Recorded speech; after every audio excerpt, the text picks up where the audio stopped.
பேங்கில் பணம் எடுத்துச் சென்றவளிடம் பணத்தை திருடிவிட்டு தப்பிய திருடனை போலீஸ் உதவி, குடும்பத்தார் உதவி இல்லாமல் தனியாளாக எப்படி பிடித்தாள் அந்த திருடனை? முடிவு நாம் எதிர்பாராதது. வாங்க பார்க்கலாம். சப்ஸ்கிரைப் பண்ணிட்டு வாங்க பார்க்கலாம். சுஜாதா அவர்கள் எழுதிய சிறுகதை. பேங்கில் காயத்ரி பணம் எடுக்க போயிருந்தாள். 1000 ரூபாய் நோட்டா தரலாமா மேடம்? கொடுங்க, என்ன அப்படியே கொண்டு போய் கட்ட போகிறேன். சரியாக எண்ணி பார்த்துருங்க மேடம். 30 புத்தம் புதிய 1000 ரூபாய் நோட்டுகளை எண்ணும்போது விரல் துரு துரு வென்றது. கைப்பையில் பத்திரமாக போட்டுக்கொண்டு அதன் சிப்பை மூடி அந்த பையை மற்றொரு ரெக்ஸின் பையில் போட்டுக்கொண்டு அதை தோளில் மாட்டிக்கொண்டு கூடுதல் பத்திரமாக முழங்கையால் உடம்போடு அதை அழுத்து கொண்டு வங்கியின் வாசலுக்கு வந்தாள் காயத்ரி. மாம்பழம் கொட்டி கிடந்தது. பாஸ்கருக்கு ரொம்ப பிடிக்கும், வாங்கிட்டு போகலாமா என்று யோசித்தாள். ஒரு சமயத்தில் ஒரு காரியம், முதலில் பள்ளிக்கு சென்று டொனேஷனை கட்டுவோம், அங்கீதாவின் அட்மிஷன் தான் முக்கியம் என்று சொல்லிக்கொண்டாள். செல்ஃபோன் கைப்பைக்குள் ஒலித்தது. ரம்யா தான் பேசினாள். அம்மா, படம் எடுத்துட்டியா? எடுத்தாச்சு ரம்யா. சரி, உடனே கொண்டு போய் கட்டிடுமா. தாமதமானா சீட்டை வேற யாருக்காவது கொடுத்துடுவா. அங்கேதாம்மா போகிறேன். மீண்டும் பையை பத்திரப்படுத்தி கொண்டாள். பேங்க் வாசலில் ஒரு பெரியவர் கருப்பு கண்ணாடி போட்டுக்கொண்டு கையில் வெள்ளை கம்புடன் பொதுவான திசையில் பார்த்து கொண்டிருந்தார். எக்ஸ்கியூஸ் மீ என்றார். என்னை யாராச்சும் அந்த எதுக்கால கொண்டு போய் விட்டுருவீங்களா? செல்ஃபோனை காதில் வைத்து கொண்டிருந்த அந்த பெண் டோன்ட் நோ டாமிழ் என்றாள். காயத்ரி, வாங்க பெரியவரை, நான் கிராஸ் பண்ண வைக்கிறேன் என்று அவரை நிதானமாக கையை பிடித்து அக்கறைக்கு ரெக்ஸ் ஸ்டோர் வரை கொண்டு போய்விட்டாள். தேங்க்ஸ். உங்கள் பேருமா? காயத்ரியின் தலையை நாடி தொட்டு ஆசீர்வதித்தார். வயசு சொல்ல முடியவில்லை. நெற்றியில் பெரிய குங்கும பொட்டிட்டிருந்தார். கொஞ்சம் கொஞ்சம் லால்குடி பெரியப்பா போல தோன்றினார். ஒரு ஆட்டோவை நிறுத்தி ஏற்றி வைத்தாள். பார்த்து அழைச்சிட்டு போப்பா, கண்ணு தெரியாதவர். அவரை அன்போடு வழியனுப்பிய பின் தான் பர்ஸை காணோம் என்பதை உணர்ந்தாள். 30,000 ரூபாய் பணம், செல்போன், வீட்டு சாவி, கிரெடிட் கார்டு. வயிற்றில் பள்ளம் விழுந்தது. மேலும் கீழும் பார்த்தாள். சென்னை அவள் நிலையை நின்று விசாரிக்காமல் சுறுசுறுப்பாக இயங்கிக் கொண்டிருந்தது. கச்சேரி ரோடு காவல் நிலையத்தில் பாஸ்கரை கூப்பிட்டாள். சார் மீட்டிங்கில் இருக்காரே மேடம், செல்லை கூப்பிட சொல்லட்டுமா? செல்லு இல்லை, நான் வீட்லேயும் இல்லை. கச்சேரி ரோடு போலீஸ் ஸ்டேஷனுக்கு ஃபோன் பண்ண சொல்லு. படப்படன்னு வர்றது, மீட்டிங் எல்லாம் பழா போட்டோன்னு சொல்லு. அம்மா, டிஸ்டர்ப் பண்ணால் திட்டுவாருமா. இன்ஸ்பெக்டர் பெயர் இளவரசு. அம்மா டென்ஷன் ஆகாதீங்கம்மா. பணம் எவ்வளோ இருந்துச்சு? 30,000. பேத்தியை சேர்க்க டொனேஷன் கொடுக்க எடுத்துகிட்டு போயிருந்தேன். எந்த காலேஜுக்குமா? காலேஜ் இல்லைப்பா, எல்கேஜி. என்னது, எல்கேஜிக்கு 30,000? மத்தியானத்துக்குள்ளே கட்டலைன்னா அந்த சீட்டும் போயிடும். 30,000? அப்போ நாங்கள்லாம் என்ன ஆகிறது? 3 பிள்ளைங்க. எதுக்கு கேஷாக எடுத்துகிட்டு போனீங்க? செக்கெல்லாம் வாங்க மாட்டாங்கப்பா. டெலிஃபோன் மணி அடித்தது. அம்மா, இந்தாங்கம்மா, உங்களுக்கு தாம்மா. என்ன காயத்ரி, சீக்கிரம் சொல்லு, மீட்டிங்கில் இருக்கேன். போலீஸ் ஸ்டேஷனில் என்ன பண்ணிகிட்ருக்கேன்? பேங்க்லேருந்து பணம் எடுத்தேன், தொலைச்சிட்டேன். எவ்வளவு? 30,000. மத்தியானத்துக்குள்ளே கட்டாட்டா சீட்டு போயிடும். அப்போ இன்னும் கட்டலையா? பணம் தொலைஞ்சு போச்சுங்கிறேன். சரி, ஓகே, போனால் போகிறது. செக்ரட்டரி அனுப்பி உடனே கட்ட சொல்கிறேன். வேறு என்னத்தை தொலைச்சேன்? எல்லா கிரெடிட் கார்டும் போச்சு. சரி, உடனே பேங்க்குக்கெல்லாம் சொல்லிட சொல்கிறேன். வேறு? செல்ஃபோனு, ஆர்ட் சாவி, சிம் கார்டை டிசேபிள் பண்ணிட சொல்லிடலாம், கவலைப்படாத. சாவியை கார்பெண்டர்கிட்ட சொல்லி பூட்டை மாற்றிடலாம். ரம்யா கிட்ட இன்னொரு சாவி இருக்குல்ல, உனக்கு எதுவும் அடிக்கடி இல்லையே? இல்லை. என்ன ஆச்சுன்னா, சரி, சாயங்காலம் வந்து சாக்கவாசமாக சொல்லு. காயத்ரிக்கு கோபம் பொத்து கொண்டது. எப்படி போனால் போகிறதும்பிங்க? பின்ன என்ன சொல்கிறது? இன்ஸ்பெக்டர்கிட்ட பேசி கண்டுபிடிக்க சொல்லு. அதோட பாஸ்கர் நிறுத்தியிருக்கலாம். தொடர்ந்து உனக்கு இதெல்லாம் வேண்டாத வேலைன்னு அடிச்சுட்டேன். பணம் கட்டவெல்லாம் சாமர்த்தியம் கிடையாதுன்னு சொன்னேன், நீ கேட்கல. 30K loss. அவள் கண்களில் கண்ணீர் வந்தது. என் வளையலை விற்று திருப்பி தந்துடுறேன். என்ன பேச்சு இது? இன்ஸ்பெக்டர்கிட்ட கொடு. இன்ஸ்பெக்டர், ஐயா சொல்லுங்கய்யா என்று பேச தொடங்க ஸ்டேஷன் வாசலுக்கு வந்தாள். லாக்கப் ரூமில் ஒருவன் அவளை பார்த்து, ஐரூட்டம்மா, ஒரு பிளேட் இட்லி வாங்கி கூட, காலையிலேருந்து பட்னி என்றான். குறுகிய தெருவில் 2 பக்கமும் பஸ் போக்குவரத்து சுறுசுறுப்பாக சப்தமாக இருந்தது. இறைச்சலில் காயத்ரி வாய்விட்டு அழுதது யாருக்கும் கேட்கவில்லை. ரம்யா, பாஸ்கர் 2 பேரும் சொல்லி காட்டுவார்கள். அங்கீதா கூட சொல்லி காட்டும். உனக்கு ஏன் பாட்டி இந்த வேலையெல்லாம், அம்மா தான் பார்த்துக்கிறேன்னு சொன்னாலே என்பாள் பெரிய மனுஷி மாதிரி. ஏன் தப்புப்பா, அவர் டூர் போயிருந்தாரா, எனக்கு ரிவ்யூ மீட்டிங் இருந்ததுனால அம்மாவை அனுப்புனேன். இப்படி சொதப்புவான்னு தெரிஞ்சிருந்தா லீவு போட்டுகிட்டே போய் கட்டி தொலைச்சிருப்பேன். என் எல்லா நகைகளும் பேத்திகளுக்கு தானே, ரெட்டை வடம் சங்கிலியை விற்றா பூச்சி மனதில் நினைத்து கொண்டே உள்ளே வந்தாள். ஐயா, உங்கள் மேடம் கொடுத்த புகார் மேலே எஃப்ஐஆர் பதிஞ்சிருக்கேங்க. ஒரு எம்ஓ கிரைம் மாதிரி தான் தெரியுது. கண்டுபிடிக்க முயற்சி பண்ணுறேன். மேடம் தான் 2-3 வாட்டி ஸ்டேஷன் வர வேண்டியிருக்கோம். நான் வரேன், நிச்சயம் வரேன் இன்ஸ்பெக்டர் என்றாள். ஐயா வராங்களாம். அம்மா கொஞ்சம் ஜாக்கிரதையாக இருந்திருக்கலாம். பெரிய அமௌண்ட்டு. முள்ள மாதிரி பசங்க எப்படியெல்லாம் ஏமாத்துறாங்க. கண்ணு தெரியாத மாதிரி நடித்து. காயத்ரிக்கு உள்ளுக்குள் மறுபடியும் அழுகை பீரிட்டது. இன்ஸ்பெக்டர் கொண்டு வந்த வெந்நீர் காஃபி சுகமாக இருந்தது. சரியா சொல்லுங்கள், பேங்க்லேருந்து பணம் எடுத்தீங்க, வெளியே வந்தீங்க, நடந்ததை அப்படியே விவரித்தாள். களவாணி பசங்க ஊருமா இது, கண்ணு தெரியாத மாதிரி நடித்து ஏமாத்திருக்கான் பாருங்க. என்ன கில்லாடி அவன். எனக்கென்னோ அந்த பெரியவர் மேலே சந்தேகமே வரல. இன்ஸ்பெக்டர் சிரித்தார். பார்த்தீங்களா, அந்த அளவுக்கு நம்ப வச்சிருக்கிறான். பெரியவரா, முடிச்சவுக்கி சோமாரி என்றார். கருப்பு கண்ணாடி, கையில் வெள்ளை கம்பு, கதர் ஜிப்பா, தாடி. அவரை பார்த்தா என்னால் அடையாளம் சொல்ல முடியும். எல்லாம் பொய்யுமா, கண்ணாடி பொய், தாடி பொய். இந்த நேரத்துக்கு வேற ஆளாக மாறியிருப்பான். இப்படி ஒரு கோஷ்டி அலையுதுங்க இந்த ஏரியாவில். ஒவ்வொரு நாளைக்கு ஒவ்வொரு வேஷம். சேல்ஸ்மேன் மாதிரி, கேபிள் ஆப்ரேட்டர் மாதிரி, என் போலீஸ்காரன் மாதிரி கூட வரானுவ. பேங்க்லேருந்து வெளியே வந்தப்போ உங்ககிட்ட பணம் இருந்திருக்கு இல்லையா? நிச்சயமாக யாரும் வந்து பையை பிடுங்கிட்டு போகல. இல்லை, அந்த கபோதியை நீங்கள் எப்படி அழைச்சிட்டு போனீங்க? கையை பிடிச்சி சுமார் ஒரு 40 அடி அந்தாண்ட பக்கம் கொண்டு போய் விட்டேன். அப்புறம் ஆட்டோவில் ஏற்றி வச்சேன். ஆட்டோ நம்பர் ஏதாவது ஞாபகம் இருக்கா? இல்லை, மஞ்சள் ஆட்டோ. சென்னையில் எல்லா ஆட்டோவும் மஞ்சள் தாம்மா. குங்கும பொட்டு, தாடியை வச்சு கண்டுபிடிக்க முடியாதா? எல்லாத்தையும் அழிச்சிருவானுங்கம்மா. அடுத்த வேஷம் போட்டுருவானுங்க. டுபாக்கு ஒரு சேல்ஸ்மேனாக இந்நேரம் மாறியிருப்பான். தனிப்பட்ட அடையாளம் சொல்லக்கூடியதா வேறு ஏதாவது யோசிங்க. முகத்தில் வடு, காயம், கால் நொண்டி. குரல். அந்த குரலில் நான் மறக்கவே முடியாது இன்ஸ்பெக்டர். எச்சூஸ் மீன்னு கொச்ச இங்கிலீஷு.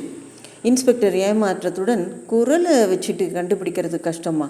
காலையில் வாங்க, வட்டாரத்து ரவுடி கேடிங்க 4 பேர்த்த வர வைக்கிறேன். பவித்ராவுக்கும் ரமேஷுக்கும் அமெரிக்காவுக்கு ஃபோன் போயிருக்கும். ராத்திரி கூப்பிடுவார்கள். சொல்லி சொல்லி காட்டுவார்கள். உனக்கு எதுக்குமா இதெல்லாம்? கட்டுன புடவை அவளறது தெரியாது உனக்கு என்பாள். வீட்டுக்கு வந்தபோது ரம்யா காத்திருந்தாள். வா, உனக்காகத்தான் கதவை திறந்து வச்சுருக்கேன். நான் மறுபடியும் ஆஃபீஸ் போகணுமா? சாரி கண்ணுமா, உங்கள் எல்லாருக்கும் ட்ரபுள். ரம்யா, காத்தால என்ன ஆச்சு தெரியுமா? அப்பா சொன்னார்மா, கவலைப்படாத, பணம் கட்டியாச்சு. 30,000க்கு என்னோட ரெட்டை வடை செயினை. அம்மா, இப்போ உன்னை யாரும் பணம் கேட்கல, எதுக்கு உழப்புற? இல்லடி, எனக்கு ஆற்று போகிறது. அங்கீதா, பாத்தி, திருடன் காசை தூக்கிட்டு போயிட்டானாமே, கொஞ்சம் எச்சரிக்கையாக இருக்கக்கூடாதா பாத்தி என்றது. எச்சரிக்கை எங்கடி செல்ல இந்த வார்த்தையெல்லாம் கத்துண்ட என்று ரம்யா வியந்தாள். அம்மாடி பெரிய மனுஷி, உனக்காக பாட்டி எத்தனை கஷ்டப்பட்டிருக்கா. தேங்க்யூ சொல்லு, பாட்டிக்கு முத்தா கொடு. அம்மா போயிட்டு வரேன் என்று ரம்யா காலில் ரெக்கை கட்டிக்கொண்டு புறப்பட்டாள். ராத்திரி 1 மணி நேரம் ரமேஷும் பவித்ராவும் இன்டர்நேஷனல் கால் போட்டு விசாரித்தார்கள். பின்னிரவில் 3 மணிக்கு எழுந்து மௌனமாக அழுது கொண்டிருந்தாள். திடுக்கிட்டு விழித்த பாஸ்கர், எதுக்கு அழற காயத்ரி? 47 வயசு பொம்மநாட்டி, ஒரு சின்ன சாமர்த்தியம் இல்லாமல் இருக்கேனே. ரம்யா, ரமேஷ், பவித்ரா, என் சின்னது கூட கேட்கறது. Forget it Gayatri. 30,000 ஒன்றும் பெரிய அமௌண்ட் இல்லை. எப்படி நான் மறக்கிறது? எனக்கு அவனை பார்த்து கண்ணமாக இழைச்சி, படுப்பாவி, எதுக்குடா கண்ணு தெரியாதவங்களை அப்படி கொச்சைப்படுத்தின? அவங்க என்னடா உனக்கு அவ்வளவு இழப்போம் அப்படின்னு கேட்கணும். சரி சரி படு, அவனை பார்க்க தான் போகிறேன். அவனை ஜெயிலுக்குள்ளே தள்ளாமல் விட மாட்டேன். என்னோட இன்னொரு ரூபம் உங்களுக்கெல்லாம் தெரியாது. சரி சரி, ஏமாறுறவா இருக்கிற வரைக்கும் ஏமாத்துறவா இருந்துட்டே தான் இருப்பா. அந்த இடத்துக்கு ஆறுதலின் அவமானத்தை நிராகரித்து, நாளைக்கு என் கூட போலீஸ் ஸ்டேஷன் வந்து அந்த இன்ஸ்பெக்டர்கிட்ட நீங்கள் யாருன்னு சொல்லிட்டு பேசினா சீக்கிரம் கண்டுபிடிச்சிடுவா. ஆளை விடுமா, எனக்கு மீட்டிங் வெள்ளைக்காரனோட இருக்குது. 30 மில்லியன் கான்ட்ராக்ட். மறுநாள் அதிகாலை அங்கீதாவையும் கூட்டிக் கொண்டு போலீஸ் ஸ்டேஷன் சென்றாள். திருடன் இங்கே தான் இருக்கானா பாத்தி? ஏதாவது தெரிஞ்சுதா இன்ஸ்பெக்டர்? இன்னும் இல்லைங்கம்மா. ஒரு கான்ஸ்டபிளை ஏரியாவில் ரோந்து பணியில் போட்டிருக்கோம். அவனை கண்டுபிடிச்சா கூட திருப்பி கிடைக்கும்னு நீங்கள் எதிர்பார்த்துறாதீங்க. இந்நேரம் செலவழிச்சிருப்பான் தண்ணி அடிக்க, கஞ்சா அடிக்க. நானும் பணத்தை எதிர்பார்க்கலப்பா. பின்ன எப்படி அவன் என் உடம்ப அணைச்சிக்கிட்டு அவ்வளவு பத்திரமா வச்சுருந்த பையன் நிமிஷமாக அடித்தான்னு எனக்கு தெரியணும். பாருங்கம்மா, தினப்படி நம்ம வாழ்க்கையில் அசந்து மறக்கிற கணங்கள் ஏராளம் இருக்குது. அவைகளை பயன்படுத்துறது தான் இவங்களுடைய சாமர்த்தியம். கையை பிடிச்சி கூட்டிகிட்டு வந்தீங்க, அப்போ கொஞ்சம் கையை தளர்த்தி இருப்பீங்க, கத்தரிச்சிருப்பான், கூட்டாளியும் இருந்திருக்கலாம். ஆனால் அந்த குரலை நான் மறக்க முடியாதுங்க. லாக்கப்பில் இருந்த கைதியை இன்ஸ்பெக்டர் கேட்டார். ஏழுமலை, கண்ணு தெரியாத மாதிரி வேஷம் போட்டு பறிக்கிறவன் யாரும் வெளியே வந்திருக்கானா தெரியுமாடா உனக்கு? பச்சோந்தி பல வேஷம் போடுவான் சாமி, ஆனால் அவன் உள்ளே இருக்கிறான். நீங்கள் தினம் வர வேண்டாமா? ஏதாவது துப்பு கிடைச்சா சொல்லி அனுப்புகிறேன், அப்போ வந்தால் போதும். இனி கேஷ் எடுத்துக்கிட்டு தனியாக போவாதீங்கம்மா. மேற்படி உலகமே சொல்லியாச்சு, நீங்கள் ஒருத்தர் தான் பாக்கி என்றாள். அவருக்கு புரியவில்லை. 15 நாளாகியும் எதுவும் துப்பு கிடைக்கவில்லை. காயத்ரி ஒவ்வொரு முறை சொல்ல வரும்போதும் பாஸ்கர் தடுத்து திருப்பி அதையே சொல்லி போர் அடிக்காத காயத்ரி, பணம் போனது போச்சு, அவ்வளவுதான், மறந்துரு. எப்படின்னா பவித்ரா மறுபடியும் ஃபோன் பண்ணியிருந்தாள். அம்மா, பேசாமல் அமெரிக்கா வந்துரு, உன் க்ரீன் கார்டு ரெனியூ பண்ணணும். உனக்கு இங்கேயும் ஒரு பேத்தி இருக்கா, ரம்யா மாதிரி. இங்கே உன்னை பேங்க்குக்கெல்லாம் அனுப்ப மாட்டேன். இந்த ஊர்லேயும் சன் டிவி வர்றது, ஆற்றுக்கிட்டே 40 நிமிஷத்தில் ஒரு பெரிய மால் வந்திருக்கு. நாள் முழுக்க சுற்றலாம், பொழுது போகிறதே தெரியாது. ரமேஷும் வீக்கெண்டில் காலேஜ்லேருந்து வந்திருப்பான். எல்லாம் அந்த கடங்காரனை கண்டுபிடிச்ச அப்புறம்தான் என்றாள். என்னம்மா நீ சொன்னதே சொல்லிட்டு இருக்கேன், போயிட்டு தான் வாயேன் என்றாள் ரம்யா. அவன் குரல் என்றாள். அப்பாவும் மகளும் ஒருவரை ஒருவர் பார்த்து கண் ஜாடை காட்ட அங்கிதா பாத்தி பாவம்மா என்றாள். ஏறத்தாழ அந்த சம்பவத்தை மறந்துவிட்ட நிலையில் காயத்ரி பெசன் நகரில் அக்கா பெண் சுப்ரியாவை பார்க்க ஒரு ஆட்டோவில் ஏறிக்கொள்ள முயன்ற போது, எக்ஸ்கியூஸ் மீ, இந்த பஸ் அண்ணா நகர் போகுங்களா என்ற குரல் கேட்டவுடனே உடலெல்லாம் சிலிர்த்தது. அதே குரல், தனிப்பட்ட பெண்மை மிளிரும் ஆண்மை குரல், அதே குரல்தான், சந்தேகமே இல்லை. அதே எக்ஸ்கியூஸ் மீ, ஆனால் இளைஞன். பஸ்ஸில் ஏறி கொண்டு விட்டான். கண்டக்டரின் விசிலும் கேட்டு கியர் போடும் சத்தமும் கேட்டு விட்டது. காயத்ரி அவசரமாக, சாரிப்பா, நான் பஸ்ஸில் போய்க்கிறேன் என்று சொல்லிவிட்டு ஓடிப்போய் அதனுடன் அபாயகரமாக நடந்து தொத்தி கொண்டு ஏறிவிட்டாள். என்ன பெரியம்மா, காலேஜ் பசங்க மாதிரி ரன்னிங்கில் ஏறுறீங்க, அடுத்த பஸ்ஸில் வரக்கூடாதா? கையெல்லாம் வியர்த்திருந்தது. ச்சே, என்ன துணிச்சலான காரியம் பண்ணுறேன்.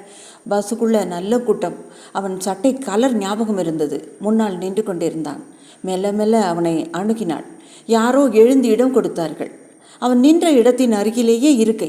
ஜன்னல் வழியாக குனிந்து வெளியே பார்த்து கொண்டிருந்தான்.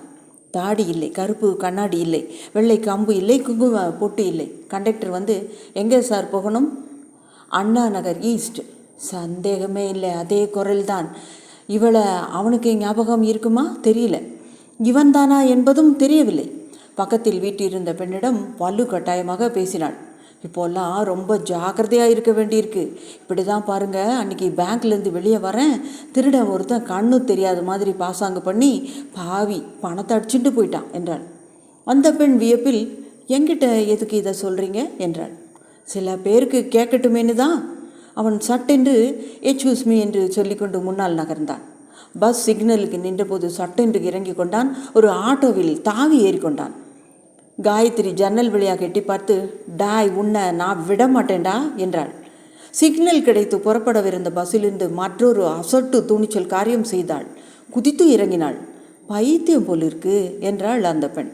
இதை பாரா, பொம்பளை மோஷனில் இறங்குது என்று யாரோ வியந்ததை கவனிக்காமல் சட்டென்று ஒரு ஆட்டோவை நிறுத்தினாள். எங்கம்மா போகணும்?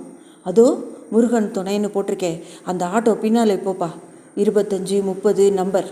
அவனே, நீங்கள் போலீஸா? இல்லைப்பா, எங்கிட்ட 30,000 கொள்ளையடிச்ச கழவானி அதில் போகிறான், பிடிச்சே ஆகணும். ஆட்டோ புறப்பட, பின்னாலே போ, 2530 நம்பரை விட்டுறாதே, பார்த்துக்கோ. என்ன ஆச்சு தாயி? இவனிடமாவது விவரமாக சொன்னாள். எனக்கு என்னன்னா, கண்ணு தெரியாதவன் மாதிரி நடித்து ஏமாத்தினான் பாரு, அதுதான் ரொம்ப வருத்தம். எங்கள் அப்பா கடைசி 15 வருஷம் கண்ணு தெரியாமல் வாழ்ந்தார். பெரிய சான்ஸ்கிரிட் பண்டிட் மகானவர். ஆட்டோக்காரன், இப்படிதாம்மா நானும் ஏமாந்துருக்கேன். ஒரு foreigner Meenambakkam, Nungambakkam, Ayanavaram, Mylapore, mount road, தங்க சாலைன்னு நாள் பூரா ஓட்டிட்டு காணாத போயிட்டாம்மா. வெள்ளை தோலுக்கு ஏமாந்து போயிட்டேன். அவனை மட்டும் பார்த்தா சீவிடுவேன். இந்த வண்டி தானேம்மா? ஆமாப்பா, கவலைப்படாத, இந்த அட்வான்ஸு. போய் மறிச்சிருவாம்மா? வேண்டாம், ஓடிடுவான். எங்கே போய் நிற்கிறான்னு பார்த்துட்டு போலீஸ்க்கு அட்ரெஸ்ஸை சொல்லிடலாம். கில்லாடிம்மா நீங்கள், பணம் தொலைஞ்சப்புறம் வந்த ஞானம்ப்பா இது. அகலமான ஒரு மார்க்கெட்டை தாண்டி ஏரிக்கரை ஓரம் காளான்கள் போல் முளைத்திருந்த ஆஸ்பெஸ்டாஸ் கூரை வீடுகள். குடிசை அருகில் அந்த ஆட்டோ நின்றது. பணம் கொடுத்துவிட்டு அவன் உள்ளே செல்ல சற்று தூரத்தில் காயத்ரியின் ஆட்டோக்காரர், இப்போ என்னம்மா என்றார். முதல்ல அட்ரஸை கேட்டு வச்சுக்கிறேன். தனியாக போவாதீங்கம்மா என்று அவன் சொன்னதை கேட்காமல் அந்த வீட்டுக்குள் ஈர்க்கப்பட்டாள். சைக்கிள்களையும் காய்கறி வண்டியையும் கடந்து கருப்பு வெள்ளையில் பொதிகை ஓடிக்கொண்டிருந்த வீட்டையும் மற்றொன்றில் தரையில் உட்கார்ந்து விசிடியில் சினிமா பார்த்து கொண்டிருந்த வீட்டையும் தாண்டி, பெயர் தெரியாது, அவன்தானா தெரியாது, அவனிடம் எஞ்சியிருக்கும் வன்முறையின் அளவும் தெரியாது. எதற்காக இத்தனை ரிஸ்க் எடுத்துக்கொண்டு இந்த பைத்தியக்கார காரியம் செய்கிறாள் என்பதும் புரியவில்லை. என்னத்தை நிரூபிக்க விரும்புகிறாள்? நான் அத்தனை ஏமாளி இல்லை, என் பிள்ளைகளின் சாமர்த்தியம் என் ஜீனிலும் உண்டு என்பதற்காகவா? அந்த கதவை தட்டினாள். ஒரு பாதி கதவு திறந்து ஒரு குழந்தை எட்டி பார்த்தது. அதன் பின் ஒரு சிறுமி எட்டி பார்த்தாள். யார் வேணும், யார் வேணும் என்று மற்றொரு குழந்தை குரல் கேட்டது. உடனே அப்பா இல்லை என்றது பழக்கப்பட்ட பொய்யால். உடனே காயத்ரி அவ்விடத்தின் அலங்கோலத்தை பார்த்தாள். கந்தலாக பாய் போட்டிருந்தது. தரையில் தண்ணீரையோ மூத்திரத்தையோ ஒரு குழந்தை தட்டி கொண்டிருந்தது. இடுப்பில் குழந்தையுடன் வந்த அந்த பெண் கர்ப்பமாக இருந்தாள். அதன் பின் அவன் தோன்றினான். ஒரு கிழவி அவன் கழுத்தை கையால் மாலையிட்டு தொங்கிக் கொண்டிருந்தாள். அவளை கயிற்றுக்கட்டிலில் படுக்க வைத்தான். அன்னைக்கு பேங்க்கில், ஆமாங்க, அது நான் தாங்க என்றான். Great great Gayatri. ரம்யா, உங்கள் அம்மாவுக்கு லேடி ஷெர்லாக் ஹோம்ஸ் பட்டம் கொடுக்கலாம். பவித்ராவுக்கு உடனே ஃபோனை போடு. ஆமாம், அவன் யார்? இன்ஸ்பெக்டரை கூப்பிட்டு உடனே அரெஸ்ட் பண்ண தகவல் சொன்னியா? இல்லை, சொல்ல போகிறது இல்லை. என்னது? 4 குழந்தை, வயிற்றில் 1, கை கால் விளங்காத வயசான அம்மாவை ஆட்டுக்குட்டி மாதிரி தூக்கி அலைஞ்சின்னு இருக்கான். இவன் கொள்ளையடிச்சா பரவாயில்லைன்னு தோணிடுது. What do you mean? திருட்டு தானே? 2.5 வயசு குழந்தைக்கு 30,000 ரூபாய் அட்மிஷனுக்கு வாங்கிறது கூட திருட்டுத்தான் என்றாள். கதை நிறைந்தது. மீண்டும் அடுத்த கதையில் சந்திக்கலாம். ராஜி ஸ்டோரிஸிலிருந்து உங்கள் நான். நன்றி.